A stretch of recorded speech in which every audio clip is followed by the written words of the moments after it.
Spags, we promised the people this stream when we hit 1K subs on the Splash Play channel. We are here at 7 p.m. Eastern on a Thursday. I have a cooler full of Modelos. What do we have on tap tonight? Well, we got some training camp news, including one surprising running back to make Kim Kardashian's next boyfriend odds. We also got to get one of the last puppy drafts that'll be out there in general and streamed. And of course, we're going to have a lot of fun today. A double episode with this and the Randomizer right after this intro.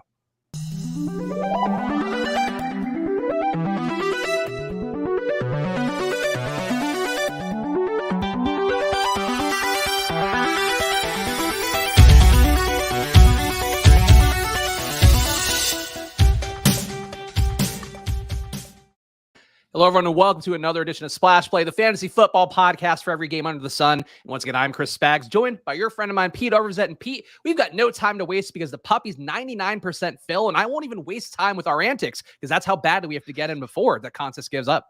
I was just doing a little math. There's about 1,000 more entries left, which would be about 83 drafts. I feel like these are filling every 20 to 30 seconds. So maybe even faster than that. Maybe we have like 20 minutes, but I don't want to flirt with death here if everyone's firing hard. Well, do you know how many I got in the last 2 days just trying to get into the cut line of what I was hoping to max it out. It's not going to get maxed out, but I gave it my best shot. What did you get to 120?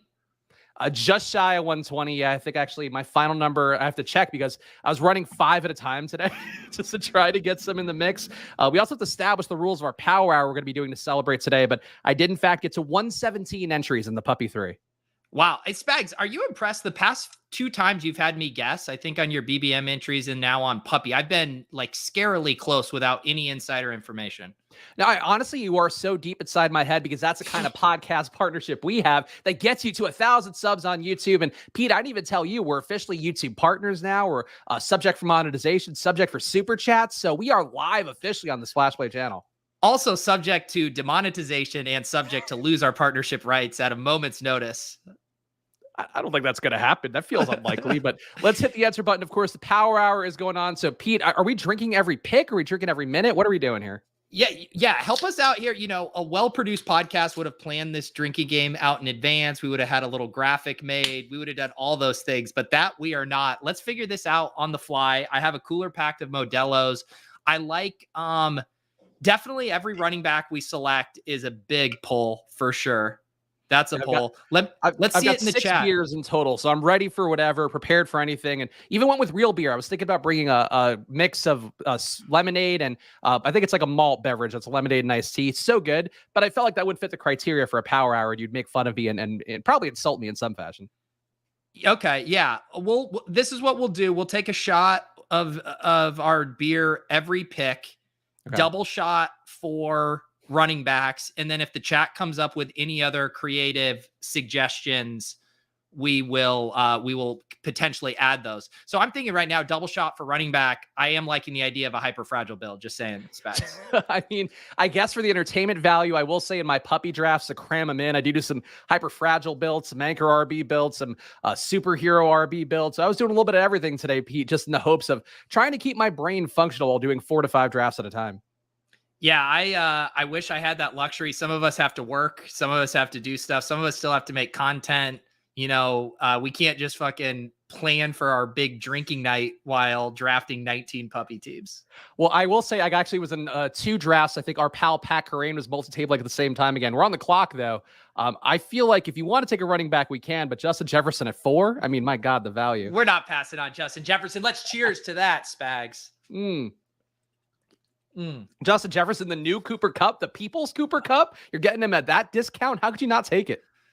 We do have to. I mean, this Antonio Brown quote was out of this world. Did you see this? I did. So should I read it out here? Or do we want to? Yeah, read it out. I want to switch between screens while we're trying to do drafts and drink at the same time. But Antonio Brown tweets today as part of really a lot of weird Bucks news or former Bucks news going on.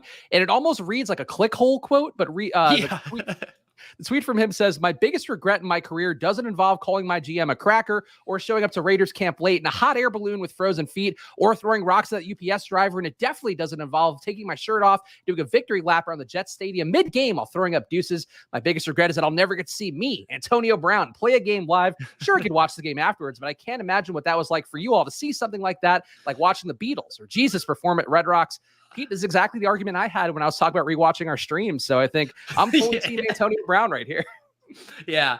I mean, absolutely incredible. And what's so great about that is when, Tom Brady has some like cool, funny, social media posts. It's like, how manufactured this was from like a team of 19 social media interns. When Antonio Brown fires this, like I picture him on like a chaise lounge dictating this to like his homie who's going to like have a graphic designer they found on Fiverr, whip this up into a graphic and then post it on Twitter. Like in my head, this was very, these guys just got high and came up with this idea and thought it would be funny, which makes it all the better. Yeah, I mean, that's like a thing that I know that a lot of the pro wrestling Twitters do, where there's one guy who's like a former wrestler in the 90s who hired a guy to do like woke tweets for him so he could start to get booking fees at conventions and whatever. Buff Bagwell, if you are a wrestling fan out there that cares to know that kind of thing. But I honestly thought this was like a parody at first. Like I read it and was like, oh, is he just like posting some screenshot? And I think this is legitimately a screed from his head. And there's also the reply guys who are like, oh, don't indulge with this. He's clearly off the deep end. I don't know if he's now so far off the deep end that it's starting to make sense, but I'm vibing with this new Antonio Brown. I like what he's doing. I do too. Hope he gets the help he needs, but also good content. Let's check in on some of these suggestions here. We're all on a board with 2 drinks when you draft an RB here. Tyler wants us to hit some of the buzzwords. If we do say the word week 17 or correlation, we can drink. Drink if Montgomery falls past pick 75. We can do that. Let's see. Triple shot for every bonk. If Spags does something bonk worthy and I have to bonk him, he does have to do a triple shot. I like that one. Let's see here. I think that's it. Drink every time you reach for Kamara to compensate for ETR gaslighting the community. I started reading that one before I knew what the full thing was. Wow, what a loaded comment there. All right, that's a strong accusation by Connor. Are we part of a blood feud with Connor and Alvin Kamara and ETR that I was completely unaware of? I don't even think ETR is particularly like that high on Kamara, or is he saying they're low on them? I have no fucking clue, but I like that angle. Well, either way, we got some things to drink to here. And the people before the show, I think it was, who was in the chat? Was it David? No, it was somebody asking about the amount of bonks here. Drew, who was one of the first guys in the chat, was saying the over-under was 5 bonks for me in the show. Now you're going to penalize me for bonks, and I feel like I have to be hyper aware, hyper fragile, really, with my bonks. Yeah, no, you are hyper fragile for sure. No, you're going to, the thing about the bonks is, Spags can't be contained. You can think you're going to censor yourself, but once you have a few of these beers flowing, what kind of ABV are you working on? I'm guessing you have a much higher ABV than me. So I actually went with my lowest ABV one. I think this is 6%. So actually doesn't have it displayed prominently. So hopefully it's 6%.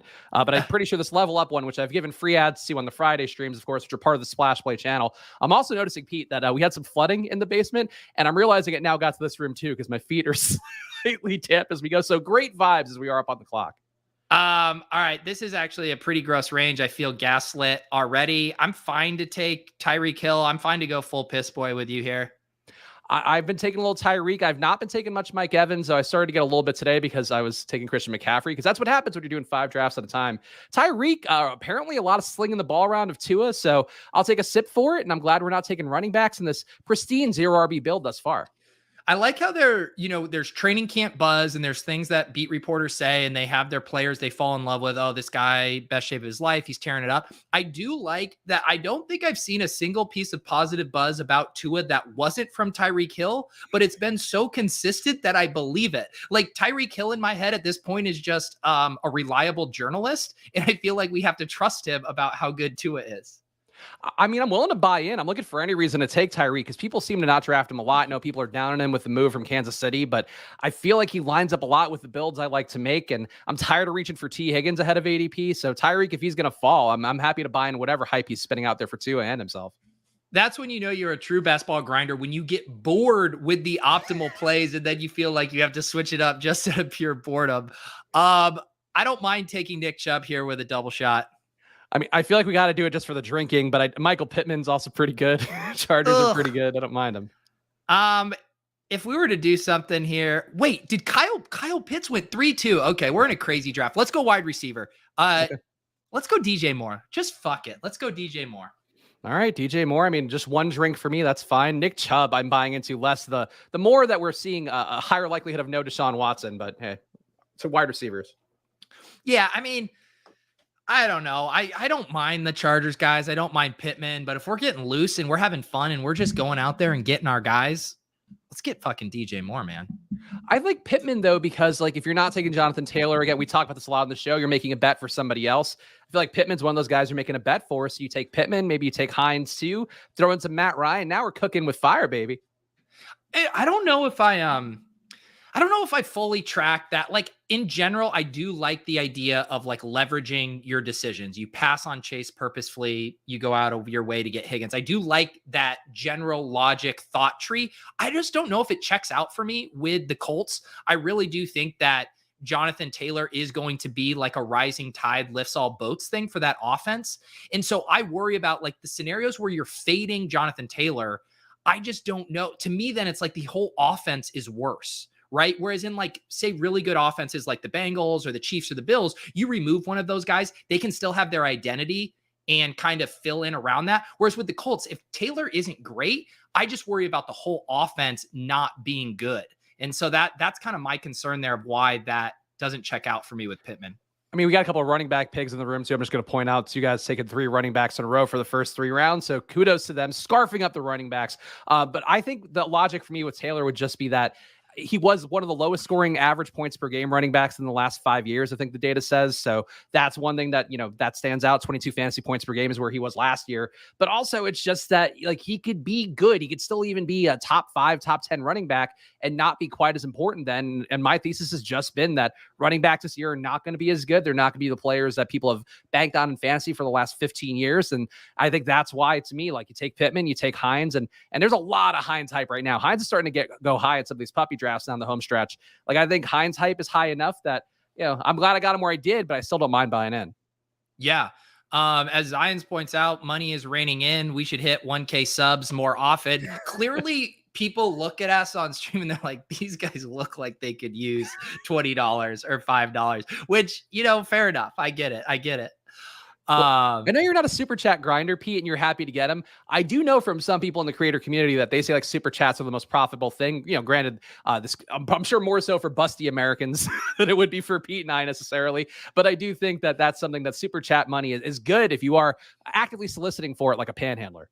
Hang on. The world is back in order. Scott No Sharp here misinterpreted my point here, which was the logic tree of if the Colts don't have Jonathan Taylor, I don't think Michael Pittman is a giant beneficiary. I think the entire offense is worse. It's not saying anything about it. I've on the record on this show touting fucking Philip Lindsay as being a great backup, and then I had to battle people on that. So if your thesis is true, Philip Lindsay will be solid in that offense. Fuck off, Scott. Welcome to Splash Play. Gabe Davis? Yeah, sure. Why not? Let's keep it. I love that you're playing right to my wheelhouse. 4 receivers to start, even though that is illogical by most people's builds. But I'll take a drink for that. I did. I had one draft that I have going right now. It's a slow puppy draft. And normally when I do, the true 0 RB builds, I definitely am getting at least one elite tight end or an elite QB, if not both, preferably. But I have this one right now where I went legitimately 7 straight receivers, tight end, and then like 4 running backs, another tight end, got my other running back. And now my last 3 picks are going to be quarterback. And you know what? I don't even hate it. I don't even hate it that much. I got Freiermuth and TJ Hawkinson is my tight end. So I think that's fine. And then we're just going to raw dog it with 3 QBs, but just the most gorgeous wide receiver crew you've ever seen, Spags. It is really nice to get a lot of good receivers. That's where I think I got addicted to 0 RB builds. Is like, oh, it's just so much fun to get a bunch of good receivers. But some of the builds too that I took that I think, Pete, you logically poked some holes in with like all rookies. All these rookies are now 20 picks higher ADP wise. And we're back on the clock here and feels like we could take George Kittle. This is a Kittle build through and through. I mean, Mahomes is kind of interesting. You could backdoor stack him, but Juju's already off the board. I say we go Kittle here. Okay, I'll drink. What's an elite tight end worth? I feel like for me, in terms of my happiness, that's an entire beer. But in terms of this game, I guess no bonus attached. Cheers. Yeah, I think I'm about to kill this first beer here. Oh, okay. So you're ahead of me then. I should drink faster though. I mean, I feel like I don't know what the metric is for success here because I don't want to ruin the randomizer. Like I can joke about ruining Pete's various franchises. The randomizer is serious, like to the point that Pete's Sirius XM co-host Kendall Valenzuela following me on Twitter today, presumably for the credibility that the randomizer has given me. Wait, what makes you, have you watched the randomizer? Last week, Ian Hartitz ate dog food. What makes you think it's a serious show? I didn't see the Ian Hartitz episode. I actually missed the last couple because of being on vacation. And I saw Daigle destroying his apartment, the clips about that. Like, I don't know what's going on there, but I feel like it is still your, one of your flagship shows in the Pete Overzet brand. All right, but let's not, conflate flagship shows with a serious show. I will say I haven't been in the early iterations of the randomizer, which was born in the fires of the pandemic. I was drinking a lot more during those shows. We're all on lockdown to watch that show. I was definitely more buzzed this year. I can't just be getting drunk on random Thursday nights. So they have, maybe that's what you're referring to. I've been a little bit more buttoned up as a host, but today, Spags, we're going to let our freak flag fly. Well, there's also the period too where I think Jordan over at Fantasy Life was producing it, and it's like, oh, they're doing these cuts and like there's the fancy screens and all that. And I was like, oh boy, like I don't want to do the show this season. It's too much pressure for me to come on and get Pete in any trouble for my antics. So I try to play it close to the vest when I know it's things that are important to you because that's the way I care, Pete. I'm never going to pass on our accountant teeing me up for a plug here. Spags, did you see Pete's Best Ball Bros video for 2022? I did. I thought your Davis impression was fantastic. This is where I can already tell in the intonation of your voice that you're upset that you didn't get a more on the nose homage in there. Is inviting you to Randomizer not enough? No, I was glad to not make the cut because I feel like it would have been really hurtful to my ego if you're like, oh, the guy who just started doing best ball drafts and loves zero RB. Like, yeah, it was teed up right there for you, Pete. You didn't take it, but I thought the Davis one was really good. Like, I enjoyed the video. I thought it was a very solid video. I watch everything on Deposit Kingdom. How could you not with short form content like that? You see what your saving grace is. You don't fall into a more universal archetype of best ball bro. You're the guy that just started playing who went in their knowledge, hyper speed and became a zero RB thought leader in about 4 weeks. And so that was hard for me to, portray in a way that everyone would understand. It's hard to pinpoint. Also, Joey in the chat pointing out one. I did a draft this afternoon and Spags had the 101 and he started the draft with 3 running backs. I feel like that is actually 100% accurate. I think McCaffrey, Fournette, and Jones. So I'll finish this can for that. Let's see here. There's no way in hell we are taking David Montgomery or Elijah Mitchell. Drake London, I say, come on down. What's 17%? We need to be at least double the field. I mean, I won't argue. I don't know what's going on with this draft, but I'm going to keep taking everything you got because I get a cut of this if this goes live. And boy, I love these wide receivers. You get a cut of it if I remember to name it. I know what's so funny about that? I was actually thinking about win something during I think we have to actually review the timestamps to make sure because I've also gotten kind of lazy on naming things, and I feel like there's a chance that one of ours could slip through the cracks and actually was a good build that we drafted. Wow, Lunchable just flying close to the sun, sending $20 super chats, drafting in at 5% battery while watching the stream. We pray for you and your future endeavors here. That is a tightrope walk there. What was I going to say? Something genius, I'm sure. Oh no, I was saying we did have a stretch goal drinking game for David Montgomery. I believe if he slid past pick 75, but he does go at pick 70. That said, I will give the audience a cheers there. Sure, why not? All right, let's see here. Oh, okay. Let's make the pick here. I have a mini drinking game for you that we can do, but you want to take some Josh Jacobs? Probably no. Not. Fuck no. Week 17 correlation though. Hopkins or Pollard? Pollard. Hang on, my co-host.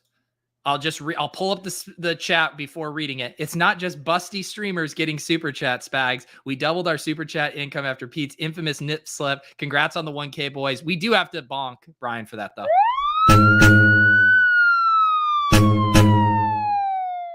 A bonk for Brick also means that we have to drink heavily. Is that how that goes? 3 drinks for Brick. Cheers.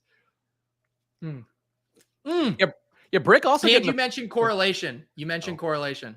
Okay, well, sure. Yeah, this would have been the rule. Josh Jacobs, you have to just shotgun your entire beer on the spot. So so do you want to guess my top 5 exposed player? And for everything in the puppy 3 only, and everything you get wrong, you have to take a drink for. Your top 5? Yeah. Okay. And I'll Sure. give you, This sounds like you could ask one question for each too. Like you give me, because like I feel like it's a little bit of a broad okay. swath otherwise. Give me the positional breakdown of these 5 players, like 1 QB, 3 wide receivers, whatever. Wide receiver, tight end, wide receiver, QB. Okay. So wide receiver at the top. I mean, you just told me earlier on the stream that you're so bored of taking T. Higgins. I got to imagine you have grips of T. Higgins. He has to be in the top 5. Okay, you're correct. I guess I have to drink for that, but good Yes. fucking call. Wow, you actually paid attention. Hey, well, you fucking said it literally like 6 minutes ago. It's not that impressive. Okay, number 2, also a wide receiver. Number 2. See, let me bounce around a little bit here. I need to orient on the tight end. I think you've like chilled a little bit on reaching for Kyle Pitts in the early third, like you were doing. But I know you're still prioritizing it. So it has to be one of Kittle or Waller. Both are falling a decent bit. You didn't mention taking a ton of Kittle when we took him, which I think you would have. I will say Waller. Fuck. All right. He is, in fact, my number 5 explode player in the puppy in your head. So good. Although I'm going to botch this after a couple, I know. Well, I don't know. Honestly, you shouldn't be surprised by 2 of them. One of them you might be, but maybe not if you've been paying enough attention throughout all the shows we do. So I have I got the 1 and the 4th for your exposures. You got the 1st and the 5th. 1st and the 5th. Okay. So and then it's 1 more QB and 2 more wide receivers, right? You know what? I messed up my exposure. It's 2. Okay. So it's 3 wide receivers, 1 tight end, 1 running back. My bad. I had the overall exposures.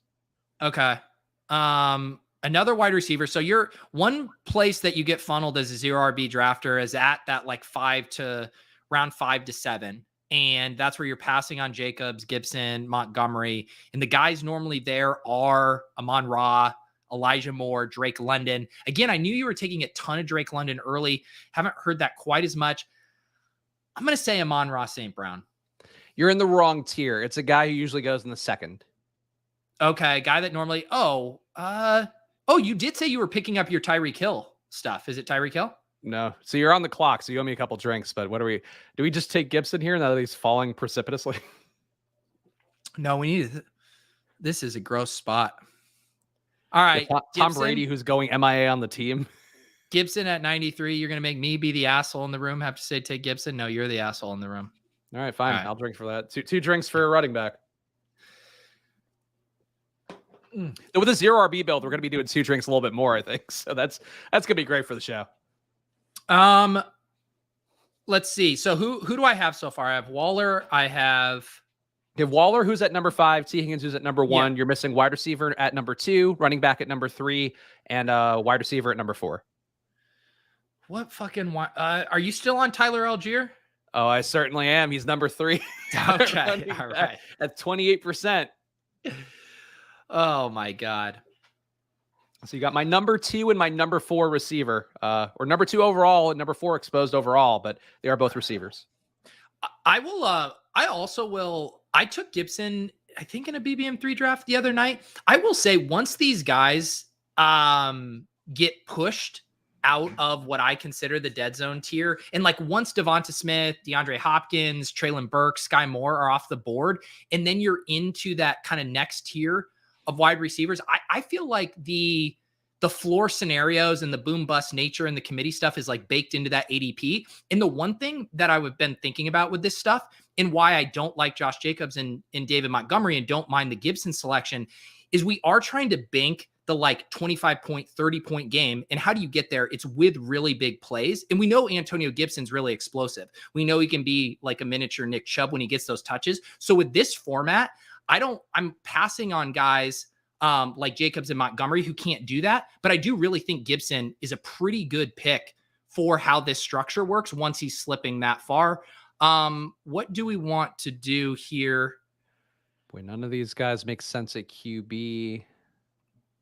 Man, yeah, we're going to be a late with our stacks. Let's do, I don't know, James Cook. Yeah, I don't mind James Cook. I mean, okay. I take the penny dip a lot. Like I'll take whoever falls. And that's something with Gibson, which would just be my case for him, is that he falls enough that it's just worthwhile as a 0 RB build guy. Just take the ADP fallers.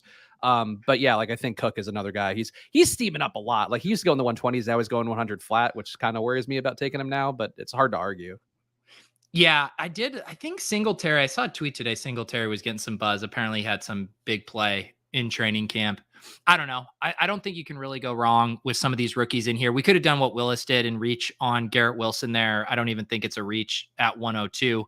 But we did start with 5 wide receivers. And because we are not going to be getting an elite quarterback, we are going to be funneled toward a Cousins, a Tua, Baker. I think we'll probably be looking to round out some double stacks with those guys because they aren't offering quite as much rushing. So that's why I don't necessarily mind leaving a few wide receiver slots for late. Whereas sometimes, like in that build I was telling you where I started the draft with 7 straight wide receivers, like I'm just done. I'm done at wide receivers. There's no other double stacks to round out. Like then you have to make decisions solely based on your positional needs. I mean, that was how I was drafting with really no strategy attached to it. So I'm glad you're doing it with something going for it. I want you to go for my number 2 overall exposed player, though, because he's a rookie, and I don't think he's going to be the first guy that pops to mind. But it's a rookie wide receiver. If you're a longtime Splash Play follower, you'll know. It's a rookie wide receiver? Yes. And the way you're saying it makes me think, is it someone that gets selected outside of the top 10 rounds? Yes, somebody that shouldn't be drafted. You told me. You mentioned it. It's Alec Pierce. It is Alec Pierce. He's my number 2 overall, so I'll drink to that. I will drink to Alec Pierce. I think he's the most undervalued rookie in this entire format, and I'm so excited for my Alex Pierce exposures with every athletic article that comes out about the Colts. Wait, I need to then ask a follow-up question. If you're hype on Alec Pierce and you're hype on Michael Pittman, how much Matt Ryan do you have? In the puppy, let's see. I think I get them separately a lot. I have 6% Matt Ryan in the puppy 3. Okay. I'm just thinking like how many, I wonder how many times you have both those guys on the same team. And if you're having both of those guys on the same team and you're betting against Jonathan Taylor in those builds, I would assume you want some Matt Ryan. Yeah, I mean, I definitely would like to get more Matt Ryan. I feel like his ADP was tough for me to pinpoint because sometimes he'd go very early, sometimes he'd go very late. So I usually don't build around him. I'm usually done with QB by the time Matt Ryan goes late. But I take enough Kadarius Toney too that it balances out. I have 18% Kadarius Toney in the puppy 3. My number 4 receiver, though, you still haven't gotten him. 2nd round guy, chalk week 17 correlation, which we can drink to. But I think that should pinpoint him down for you. With Devontae Adams? Okay, yeah. That's my version of getting bored. Like when this all opened up and I was just hammering Devontae Adams and Debo at the turn. And then I realized everyone was hammering Devontae and Debo at the turn. And now I'm just bored with it, even though I still think it's completely fine. I still love it. Like that's one of my favorite ones to build and then try to get different somewhere else. The thing I've been trying to get not was locked into doing is taking either Waller or Kittle with those builds. I think that's probably the most chalk construction. So the super we passed Frankie went to corporate. He said, "Hey, I have a really organic marketing opportunity. It's only going to cost us $5 in our marketing budget. This is what I do. I go on Splash Play. They have 147 people watching. I say, imagine the possibilities with all these super chats. Next thing you know, these fucking streamers are drunk and pass right over our super chat, and I've drained our marketing budget. Well, lo and behold, Frankie, we're back, and we are going to make a pick here. I think we just grab Kirk Cousins and get our first QB here. I support that. I've been liking the Justin Jefferson, Kirk Cousins stacks, and KJ Osborne, a lot of positive camp headlines for him. Apparently he's been the most improved guy in camp overall, which probably helps Noah Smith or him still coming back from his wrist issues, or thumb, I think, whatever, something in there. But I think KJ Osborne will be there for us, so I don't mind that. Yeah. Davis on the Swolecast was saying he thinks that the most frequented combo in all of Underdog is Justin Jefferson and Kirk Cousins, which I don't agree with. Just in my own psychology of the times I get Justin Jefferson, I'm never like going out of my way to get Kirk Cousins, but he insists that everyone who gets Justin Jefferson goes out of their way to get Kirk Cousins, which that hasn't been my personal experience. Maybe I'm wrong on that. I think the sharp chalk one, like the one that like a lot of people are doing, but is still kind of sharp, is going to be the Christian McCaffrey, Leonard Fournette build. Like I feel like I see people do that a lot where that's their 2 running backs. They're like, great, I got my week 17 correlation out of the way and now I'm good to go. So like, I think that's one that I would say is probably the chalkiest. But besides that, it's got to be like a Josh Allen plus Diggs or Josh Allen plus Gabe Davis, you would think. I was thinking if this would look like a cool GIF, like me getting a beer out of my cooler, but it looks like it's just kind of shot, like someone shot it. Like, tell me if this looks cool. What? It actually did look pretty cool. Did it kind of look cool? Yeah, like I have like some button I press that catapults beers to me. But honestly, even with you throwing it to yourself, it was like a good motion. Like it looked impressive. Thank you. Someone make a GIF of that. Hey, got J Mike in the chat celebrating 1K day. Thank you, J Mike. We appreciate you. We appreciate everyone in the chat. And in case you guys didn't catch wind of this, I feel like we've mentioned it, but in a half hour, when this stream ends, it's going to be a different event. I believe I set it up correctly on YouTube to where for you guys, it should auto refresh and head over to the new stream. We'll see. But if not, we are going to be doing a randomizer draft directly after this. I have the wheel loaded. Spags, did you get a look at some of those prompts that were coming? We're on the clock, by the way. Clock is ticking down. 6 seconds. Fine. Want to do Damien? Okay. Wow. All right. Sure. I mean, at this point, I would start to take a QB just because I've been asked out on QB a lot when I don't take one here. But I like the way you're thinking. I like this build. So the only reason that I didn't necessarily feel the sense of urgency is because I think Tua should still be kicking around. Maybe not by the time we pick, but then we also have Baker. We can do Mariota stuff. We can build a backdoor. I think we could have justified Tua there, but I just never like reaching for those quarterbacks that I don't think have massive upside. Like if I miss out on Tua, I'm not losing sleep over it. Pierce also is one of those guys that's been like, there aren't a lot of reports about the Texans because nobody gives a shit about the Texans. Pierce, though, like has won that job. Like he's the number one guy with, some Marlon Mack. I think they're listed as co-starters, but like Pierce as a co-starter with a guy who like probably shouldn't be playing in week 17, like Dameon Pierce to me is like, he was going 40 picks behind ADP sometimes in some drafts I was doing. Like he's now properly valued, but he's still maybe a little bit undervalued for what he could be. Yeah. Eric trying to get me in some gotcha journalism here. I can show you I have 8% Jefferson, and let's see, my Kirk exposure 5%. So you just got destroyed by facts and logic. I have a flat with the field, 8% of Kirk Cousins in the puppy 3, as opposed to a double the field, 17.9% Justin Jefferson in the puppy 3. Best Ball Moderate wants to know when puppy 4. I heard the word on the street is it's actually going to be the Bergamasco sheepdog is what's coming next. That was my favorite part of the Best Ball Bros video was like, I feel like you mixed in 5 really esoteric dog breeds that made me happy. That like the wine guy. I feel like the wine guy should be a character that just you do full hour-long streams with him. It was kind of a bit of a callback when I did the NFT Bros video last fall and just coming up with 19 different alliterative names for shitty NFT projects. The agitated aardvarks. So yeah, I did some deep Google research on rare dog breeds. If someone scrolled through my Google history, it's like, why is Peter looking for all these bizarre dog breeds? Well, now you know why. I enjoyed it very much. And I don't think for anybody who is actually asking seriously, I presume there will not be another puppy. Now is Best Ball Mania time where they want your entry to go to the $25 entries.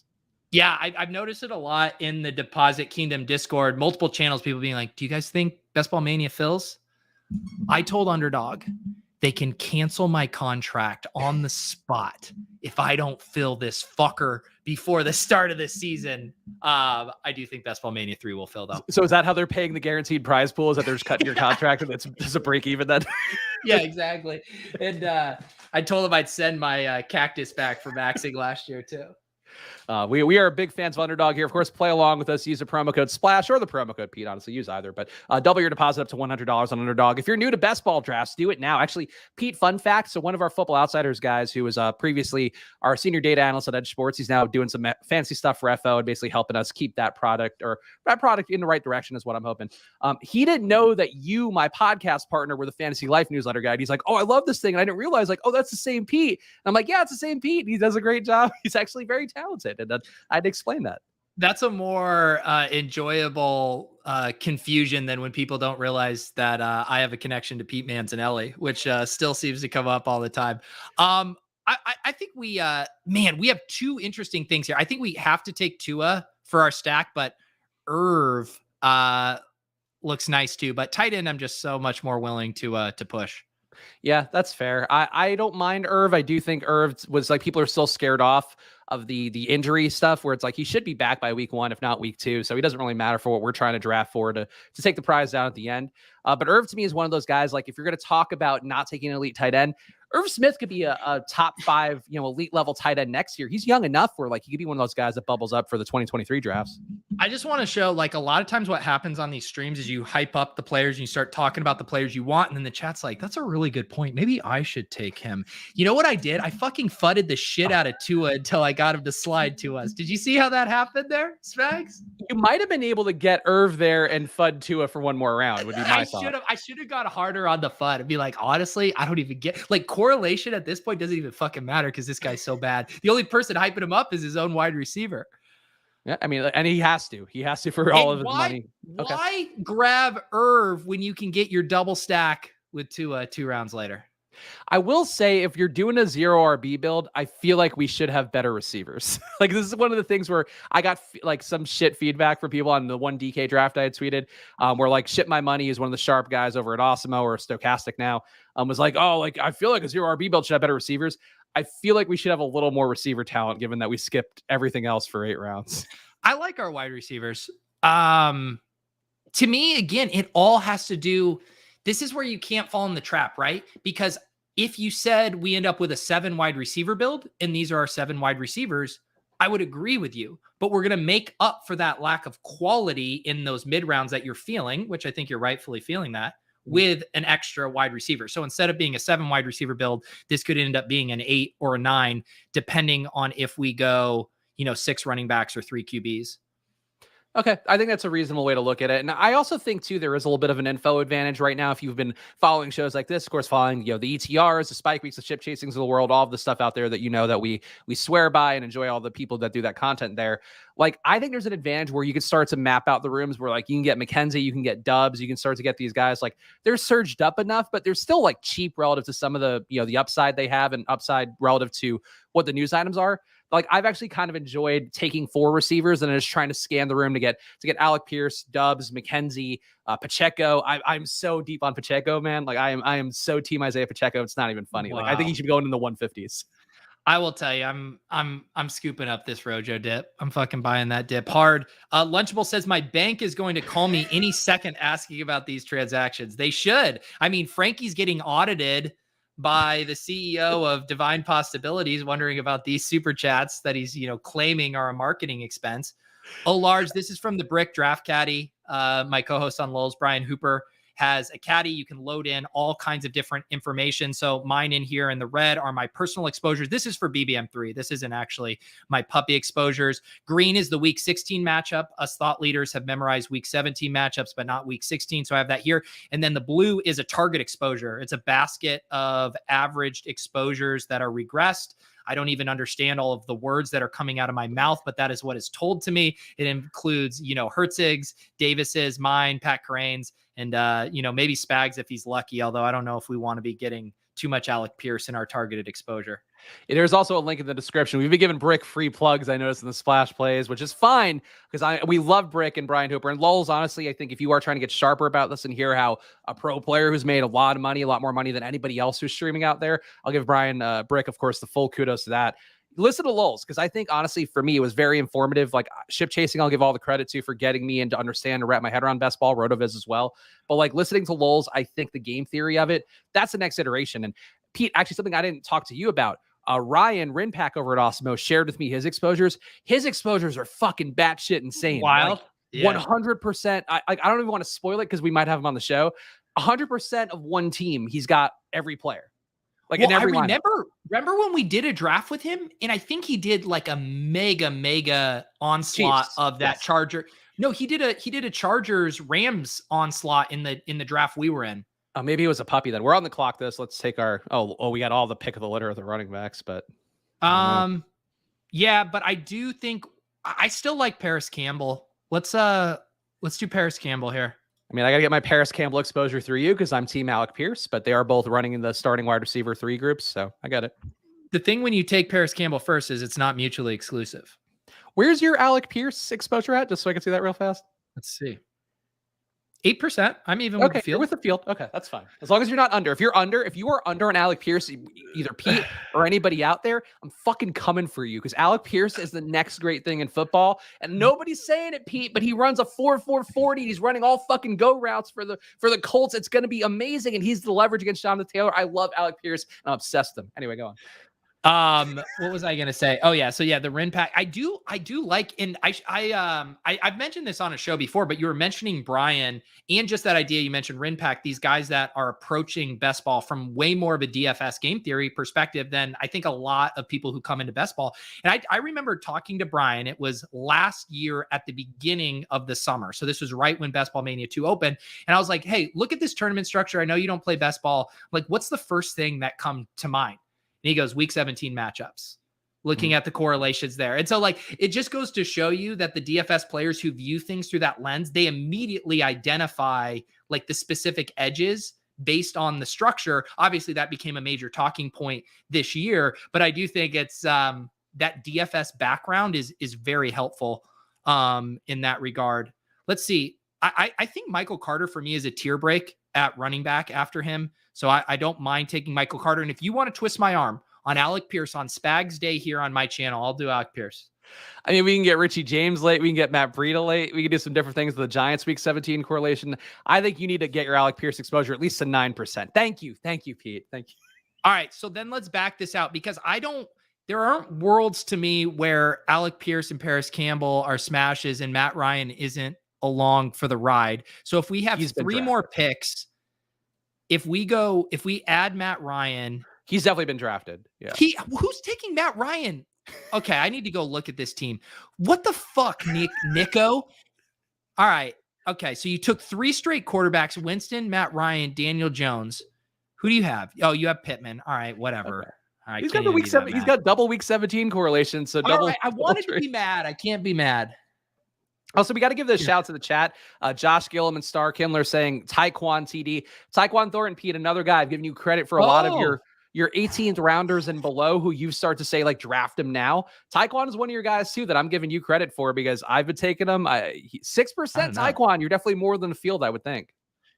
Yeah, I mean, Tyquan, the 6%, I mean, he's not getting drafted in every draft, which is nice. But, yeah, he's been one of my favorite. I think I mentioned it last night on the show with Sean on ship chasing, which, by the way, guys, like, if you want just a pure kind of conversation setting the table for drafting this year, I don't think anyone is smarter at analyzing this stuff than Sean Siegel. We had a 2-hour conversation with him last night on ship chasing, and it was really good. But yeah, I was mentioning on that show how the Mac Jones backdoor double stacks are just so comfy on Underdog because Mac Jones is there and then Kendrick Bourne is there and Tyquan Thornton. And I really think if you priced, in my opinion, the odds of like how those guys finish, those two along with Jacoby Myers and Devontae Parker, to me, it's like a wide open kind of contest between those 4. And yet there's like a 6-round gap between Jacoby and Parker and then Thornton and Bourne. And so the fact that you can play it that way so much cheaper has definitely put me on Thornton. And also every day when I'm writing the newsletter and scrolling through the news, it's like another Tyquan blurb, Tyquan blurb. And one thing I always think about with this new stuff is like, yeah, I was laughing about the, Tyreek hyping up Tua, but when you see it over and over and over again, it starts to ingrain itself in you. And Tyquan Thornton has been one of those guys that steady drumbeat all year. No, I'm with you on that. And he's also like a field stretcher, which I kind of assumed based on the draft profile and just what the Patriots draft that he'd be kind of a short dink and dunk guy. But he's like legitimately been getting 50-yard bombs from Mac Jones. So I very much support the Tyquan. I'm already hiccuping. That's going to bode well for Randomizer. I think that's a pick that I feel really good about. And also worth pointing out as part of the news items that we didn't get a chance to hit on because we had to hop with the puppy before it filled. James White's retired. So you could take Ty Montgomery in the 18 or 17 too and get a really weird double stack that actually might get some burn. Yeah, I have a lot. I mean, the Ty Montgomery call from Gretsch was just incredible. He was on this from a mile away. Yeah. The problem is it just is not as sexy on Underdog. Like the thing you're really hanging your hat on with Ty Montgomery is if he catches 6 balls because he's just not going to rush for a ton. He's not going to rack up, a ton of big plays. So on FFPC, you get that full point. It's pretty nice. It's a little tougher sell for me on Underdog here. Let's see. I do think Zamir White, I'm shocked that he's still kicking around at 189 here. Yeah, I agree. It's like if you're in a draft where they're not taking Josh Jacobs, at ADP or even close to it, and then they also don't take Zamir White at ADP, that doesn't make sense. Like one of those guys is going to be there, or Kenyon Drake. Like Kenyon Drake doesn't even get drafted. Brandon Bolden doesn't get drafted either. But like these guys are all going to get looks in that backfield. Like I worry now for the Josh Jacobs exposure I have, and we're not taking him a lot now. Just want to also quickly put a flag for the Tyquan Thornton thing. Apparently it was a red zone touchdown he got in this preseason game. So Tyquan Thornton showing some versatility. And I think on the underdog stream, they were talking about him maybe being a Marquez Callaway that gets steamed up today. The one with Matt Harmon, which good listen if you check it out. Yeah, I mean, we're going to get an avalanche of data points this weekend with all the preseason games too. So I think we're going to see some fun ping ponging here. So we're one more running back and one more wide receiver in this build, I think. I don't mind, I continue to hammer Dearness. You see that? Yeah, I don't mind that. Do you want to just get ahead of the Tyquan if we're going to just talk him up? You want to just grab him? I mean, look, we've been hyping him up enough. We're going to steam him. So yeah, let's take Tyquan. Spags, do you know who, hang on, let me go full screen for this. Do you know who the Patriots play in week 17, dude? I do, but tell me, Pete. No, but like if we had theoretically drafted a couple players on the team that they play in week 17, maybe a double stack, do you think that might be a good pick? Maybe an unheralded QB? Yeah. Hey, cheers. Yeah. Here's you had me at Marquez Callaway. Once I got the Marquez Callaway comp, I was sold on the Tyquan Thornton pick. Honestly, the Miami New England stack for week 17, like I know you talked about Cleveland, Washington, that still probably is the lowest owned. Miami New England, though, can't be far behind. Like in terms of that, like maybe the running backs in one part, but it's not like a full stack. Yeah. I didn't really listen to what you were saying. I was kind of like reading the chat. In terms of week 17 correlation games, New England, Miami's got to be bottom 2-3. I got to give a shout out again as I ignore the thing you just repeated. Nick, a lot of our commenters multitasking tonight. We had Lunchable Connoisseur who was super chatting, drafting on his phone, talking to his bank. Nick says he's trying to multi-table puppies while listening to you and eat dinner, and it has went terribly. We all multitask here on this show. That's what we do. We should all learn from Davis Maddock, who's somehow able to draft 2 puppy teams while doing all of his content every day. That I could not do. Like I actually thought about queuing up a puppy while it was like 6:15 or so, 6:30, and was like, maybe I should get a few more in. And I did not get any more in. I'm three deep. What are you at? I'm almost up. So this is my number 3. I've got 2 done. Okay. 2 empties. Matt, talk dirty to me. I'm in 32 slow puppies right now. Slow puppies. Slow puppies need extra love. We do know. Go extra slow. This is the Kama Sutra of underdog drafting. 32 slow puppies. I like to edge. Sometimes I go in to make my pick and then I pull out and say, nah, I'll come back in later. I can't believe that this stream is going to be what gets you canceled from your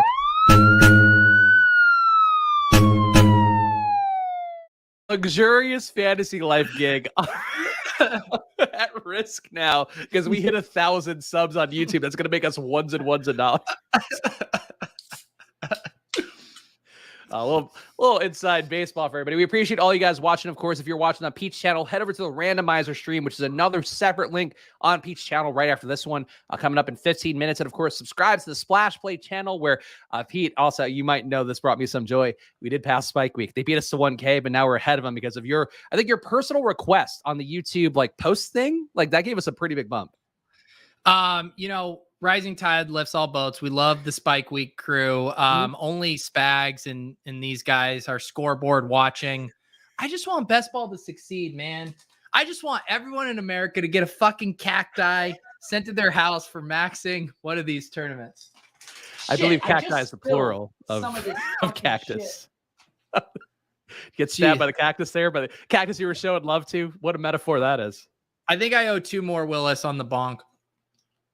Ooh.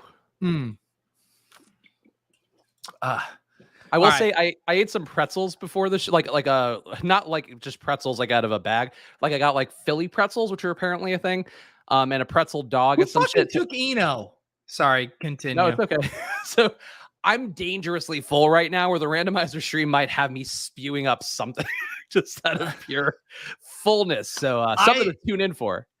I know Lauren was like, you need to eat up here. You need a nice solid base if you're going to be drinking that. I don't know why I'm acting like she's a 90-year-old woman. But now I feel so incredibly full. I say we get a little correlation. You want to tack on Sony to this Tua build here? I mean, if it's highlighted, we could say Chris Evans, of course, who is in fact on the odds to date Kim Kardashian. Spags, if there's one thing I like more than correlation, it's a beautiful segue to a splash play news item. Well, of course, Chris Evans, in fact, number 6 on the list for odds to date Kim Kardashian, tweeted eye emojis towards the odds for himself. But it is of course, Kim Kardashian back on the market after dating Kanye West, dating Pete Davidson, and now Chris Evans. I think he's always been one of my favorite draft players anyway in best ball drafts because he's leveraged against Joe Mixon, and here he is getting in the fray, and I love it, Pete. I love to see Kidden play ABC 1, 2, 3. I want to read these all because there's a point that I want to emphasize that just cracks me up in this list from Oddshark. Van Jones plus 800, Pete Davidson plus 900, Ray J plus 1,000, Nick Cannon plus 1,000, Jamie Foxx plus 1,200, Chris Evans parentheses Cincinnati plus 1,400, Harry Styles plus 2,000, Kanye parentheses plus 22. It's like what of these other guys would determine like Donald Trump parentheses president plus 20,000. I love Chris Evans getting the parentheses Bengals. It's so good. Well, because otherwise people think it's the actor Chris Evans. So I initially thought like Oddshark must have queued this up and it's like an auto tweet, but I think it actually is him. He's also the only athlete on the list, which is kind of surprising given the Kardashian trajectory. And did you see Michael B. Jordan's transformation for that Rocky movie? Don't say he's the only athlete on the list. That's true. And his name is Michael Jordan. Hard to argue that. But number 6 for Chris Evans, I'm not mad at it. Like, what do they know? Like, his odds always come from somewhere. Like, why is he on this list? Yeah, that's what I don't know. And like, so, and also his reaction to it is clearly he's loving this. He loves that he's on this list. How does the fucking third string running back on the Bengals end up on this list? I mean, second string in some people's eyes, pass catching back, some could say, but I love Chris Evans. Got a lot of exposure to him. Great 18th round pick. So I support it fully. And I think if anything, he needs to soar up the ranks now, just sheerly based on this news. Chris Evans walking into week 1 after backing Kim K. Stephen A is one of those guys where like I hated him when I was in my early like sports blog career, and now it's just like, man, to make $8 million a year, just be that fucking antics. Who is this? Is this Samaje Perine's burner account? What man will be next for her? I say Chris Evans and his little penis is up next. I mean, come on, Samaje. Well, that was another thing. So the Bengals fans were hopping into the replies to the odds and going like, oh, Chris Evans last week was saving some children from a burning bus. And I was like, all right, Bengals, good bit by them. But I just don't get it. Yeah, the chat also pointing out that Adesanya is one of the most terrifying UFC fighters. And Spags just called him not an athlete. I got like 40 pounds on him. So bring it, Israel Adesanya. If not, I'm just going to lean on you. Call it a day.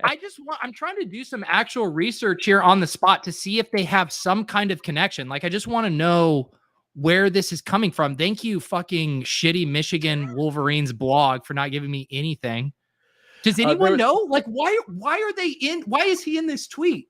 So there was also like she's dated Reggie Bush before, so they're like, oh, maybe it's like a running back. She loves scat backs.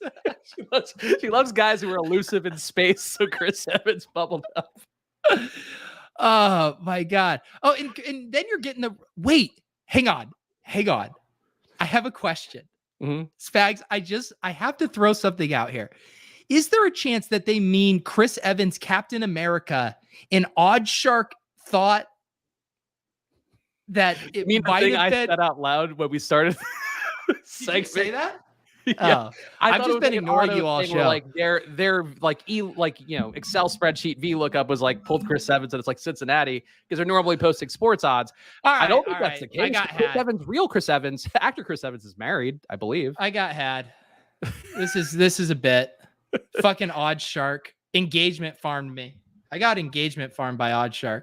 Oh, you hate to see the engagement farmer become the engagement farmee. It's brutal. All right, so we got to hop over. We're just going to end the stream early and take a free? No. We're gonna time this up nice. I mean, if there's one thing we can do, it's vamp. How many beers deep are you right now? I finished my 3. This is number 4. I have some news items if we want to tackle about it. Yeah, this is where Spags does a news item, and he's like, fucking 19th string wide receiver is looking impressive in camp. And I'm like, oh yeah, that'll really get people to watch this show. Speaking of 19th string wide receivers, Russell Gage, undisclosed leg injury. Tom Brady also has a pre-planned personal absence, won't be back till August 20th. Pete, is it, combining with the Antonio Brown tweet we talked about earlier, is it a bad scene for the Bucs that perhaps could portend an Atlanta Falcons NFC South win? I think it just means, I think it's the universe's way of telling you you're a fucking idiot for drafting Russell Gage in the first place. Yeah, I almost said Julio today. I still didn't do it because I'm not going to at this point. But I did almost say Julio today. Russell Gage, undisclosed leg injury, not my favorite thing to hear. James White retires. Talked about that. Rondale Moore getting a lot of buzz. Hang on, sorry. More. Go ahead. No, I was just gonna say. Speaking of undisclosed in the Bucs, did you see the news item that Tom Brady's taking an absence for undisclosed reasons? Are you doing a bit? You're doing no. A bit. It sounds like I'm doing a bit. It sounds like I'm fucking Jimmy Fallon being like, "Hey, do you guys see Tom Brady's taking a leave for undisclosed reasons?" I guess he should. I guess he should have disclosed that he only eats smoothies. Okay. Anyway, Tom Brady, yes, taking an unplanned personal absence, but Rondale Moore back in the news, everybody. Getting a lot of buzz is Rondale Moore. Have you heard about this? Everyone? Getting a lot of buzz. Apparently going to run some vertical seam routes that Christian Kirk left behind. Pete, do you care about Rondale Moore, a guy that you've never talked about in a stream? Tom Brady took an undisclosed leave of absence. You want another hour of this? Head over to the Randomizer stream coming up. I am deeply worried about. I tried to not look at the tweets. I guess before we do the show, I didn't look at the ats because I didn't want to spoil it. But like it's appreciated. The thing is, it gets balanced because I do get submissions via Google form as well, and those are away from your eyes. So even if you do cheat, I will say last week Harditz was fucking cheating on multiple of those questions. He admitted it at one point. And then I caught him Googling another one. And I get it. Sometimes people make unreasonable asks in the prompts, but, cheaters never prosper is what I've been told. Also, fun look into your future, Pete. Alex texting me, why won't he sleep? Because we're trying to put Luke in bed right now. He will not go to bed. So, boy, I can't wait. It's coming at a bad time for you content-wise, my friend. I'm so narcissistic when you said that, why won't he sleep? I thought you was referring to me. And I was like, well... I am going to sleep well after tonight. Oh, boy. Other news. Nikhil. Hang on. I'm trying to make money here, Spags. How big of a... Wait, hang on. I'm going to go back to this. We just got to rewind. Tell me right now, are you about to do a Nikhil Harry blurb? Fuck no. Anyways, Best Ball Moderate says, how big of a super chat to see a beer chug? Let's find out. Best Ball Moderate. I'll go like this if it's too small, and then you can keep going until I chug a beer. Isn't that how you conceived? Spags, this is the odds that you ever get invited back on another one of my streams. We're locked in now for this one. Pete competing with preseason games, going like, yeah, I'll get that fucking Spags randomizer. Don't think I'll rug you. There's a lot of guests that I would feel very embarrassed to rug. I'll fucking rug you hard. So Ryan Jones actually getting this right, saying Isaiah Coulter with a nice showing in camp today. Isaiah Coulter stepping up in Nikhil Harry's absence. He's out for 8 weeks, Pete, with an ankle injury, and it's important because he was running with the first team. No one cares about Isaiah Coulter. Like, they're going to care when he's the 18th round player you needed. This is absurd. Why is the chat all talking about Mike Davis? Guys, I mean, why are we talking about the 6th string running back on the Ravens? I mean, I think there's a preseason game going on right now for the Ravens as well. Yeah. Wait, and they're playing Mike Davis? Mike Davis is getting the Josh Jacobs treatment? Who could have seen that coming? Yeah, that's not great. Yeah, if you want to see J.K. Dobbins out there is really what you want to see. No, Mike Davis. I'm glad Mike Davis is employed. I'll give him that. Spags, our real tightrope walk. I want to make sure we hit this transition at exactly 8 p.m. to Randomizer. So you're known as being the anal guy. This is where push comes to shove because Spags wants this to hit plus 60 minutes for whatever anal reasons. And I want to start exactly at 8 p.m. for whatever anal reasons. And you know who's going to win out? The guy who fucking controls the 1s and 2s over here. Well, maybe where Isaiah Coulter talk could get us over the finish line. He's like, former Spags, Texans. what kind of news do you play a game with yourself every day when you put together the show sheet? You're like, how can I find the most uninteresting camp news to bring to the people? There's a lot of Isaiah Coulter buzz out there. The industry I read all the tweets. I haven't seen fucking one Coulter buzz. It's all been about Isaiah McKenzie. You want to talk about a steady drumbeat? You want to get boners going in the audience? Start talking about Isaiah McKenzie. No one gives a shit about Isaiah Coulter. Isaiah Coulter does sound the most like Isaiah Boner, if we're being honest. Nick, our show's sponsored by Underdog. We don't talk about we don't give a shit where you got Saquon in your DraftKings draft. Yeah, now DraftKings is soft. We all know that. Best way to spend $5 out of the puppy's full. Greg, thank you. That's what I'm asking. But that's why. What if he's the player you need? Because Greg doesn't know Isaiah Coulter. 1% owned Isaiah Coulter in Best Ball Mania. Get out of here. Oh, we're jumping to the other stream here. We are going to go to the other stream. We are going live over on the Randomizer draft. I'd like to imagine that it's a completely different audience and they just don't know what's been going on over here. Why are these guys fucking sauce? Why are they hammered doing this show? All right. I believe someone test this out. Someone say on this screen, it should refresh you to the Randomizer show. If it doesn't, wait about a minute and then find it on your own. We'll see you over on the Randomizer.